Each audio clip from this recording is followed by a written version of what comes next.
श्रीमद्भगवद गीता अध्याय 1। श्रीमद्भगवद गीता। श्री ओम नमो भगवते वासुदेवाय विश्वेश्वराय आदि पुरुष अपरंपार अलख पुरूपाय नमः। जगत बंधु ज्योति स्वरूप जिय की जाननहार हरियश मांगन को आयो ये दास प्रभु के द्वार। श्री भगवान जी ने अर्जुन को गीता ज्ञान दिया सो मुझको मिले। हे भय भंजन भगवान श्री कृष्ण जी सो किशोरदास मांगता है। हे प्रभु गीता ज्ञान के उच्चारण करने से तेरे भक्त पूर्ण ब्रह्म को पाते हैं। हे प्रभु मैं आपकी शरण में पड़ा हूँ। किशोरदास और कृष्णदास अति दीन गरीब हैं और आप परम प्रवीण आंत दुख भंजन हो। हे कमलापति कृपानिधान श्री कृष्ण भगवान तेरे संत और भक्तों के हेतु मैं ये ज्ञान भाषा में कहता हूँ। श्री गीता के ज्ञान की कथा प्रारंभ जब कौरव और पांडव महाभारत के युद्ध को चले तब राजा धृतराष्ट्र ने कहा मैं भी युद्ध को देखन चलूंगा। तब श्री व्यास जी ने कहा हे राजन नेत्र के बिना क्या देखोगे। राजा धृतराष्ट्र ने कहा प्रभु देखूंगा नहीं तो श्रवण तो करूंगा। तब व्यास जी ने कहा हे राजन तेरा सारथी संजय जो कुछ महाभारत के युद्ध की लीला कुरुक्षेत्र में होगी वह यहाँ बैठे ही श्रवण करावेगा। व्यास जी के मुंह से ये वचन सुन संजय ने विनती करी यहाँ हस्तिनापुर में बैठे कुरुक्षेत्र की लीला में कैसे जानूंगा तथा राजा को किस भांति सुनाऊंगा। तब व्यास जी ने प्रसन्न होकर संजय को ये वचन कहा कि संजय मेरी कृपा से तुझे यहीं से सब दिखाई देगा। व्यास जी के इतना कहते ही उसी समय संजय को दिव्य दृष्टि हुई और बुद्धि भी उसकी दिव्य हुई। अब आगे महाभारत का कौतुक कहते हैं सो सुनो। 7 अक्षौहिणी सेना पांडवों की और 11 अक्षौहिणी सेना कौरवों की। ये दोनों सेना कुरुक्षेत्र में जाकर एकत्र हुई। धृतराष्ट्र ने पूछा हे संजय धर्म के क्षेत्र कुरुक्षेत्र में युद्ध की इच्छा से एकत्र मेरे और पांडु के पुत्रों ने क्या किया।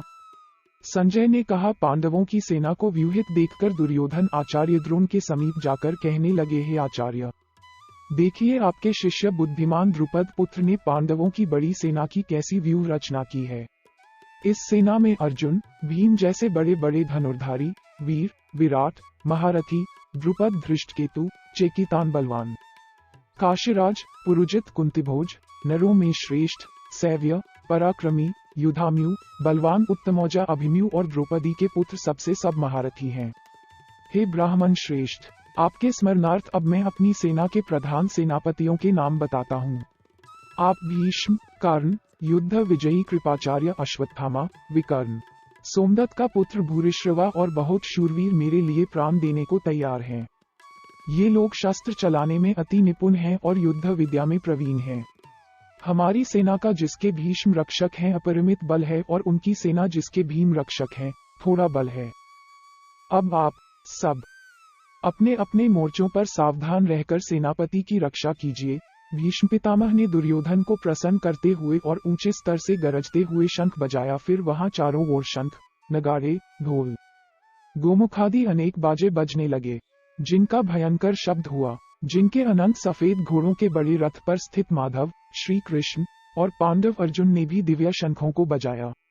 श्री कृष्ण ने 5 जन्य अर्जुन ने देवदत्त नामक शंख को और भीषण कर्म करने वाले भीम ने पोंडु नामक बड़े भारी शंख को बजाया।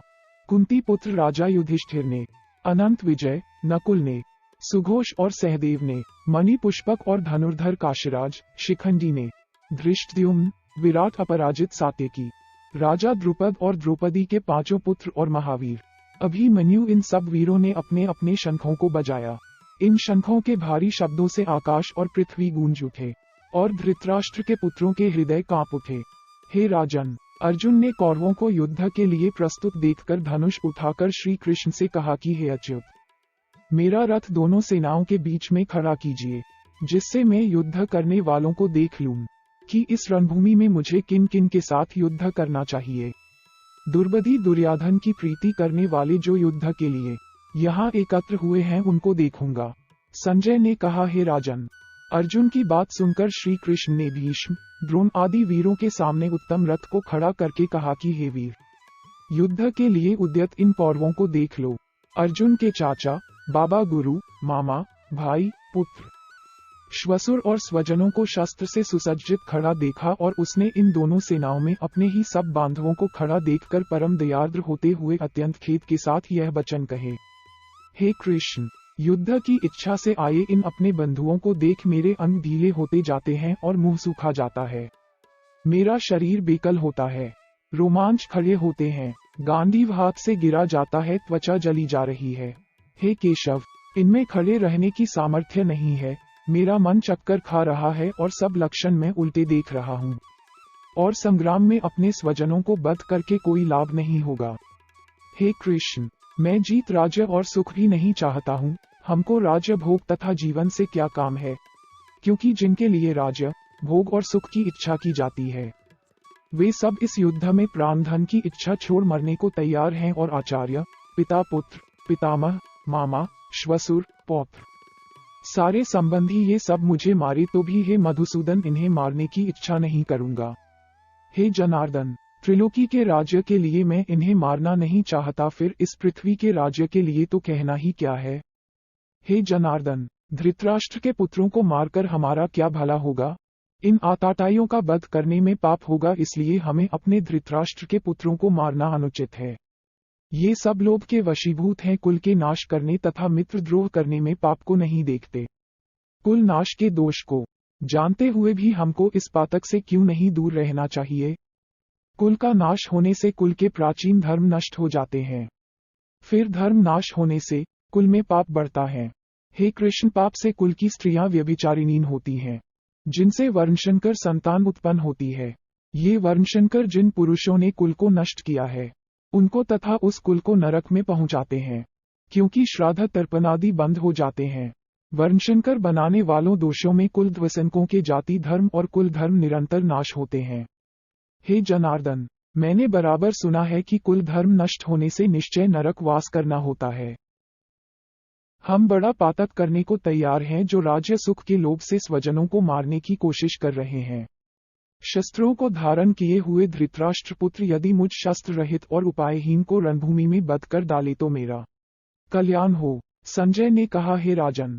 ये कहकर अत्यंत दुखित होकर अर्जुन ने उसी समय धनुष बाण फेंक दिया और रथ के पिछले भाग में जा बैठा।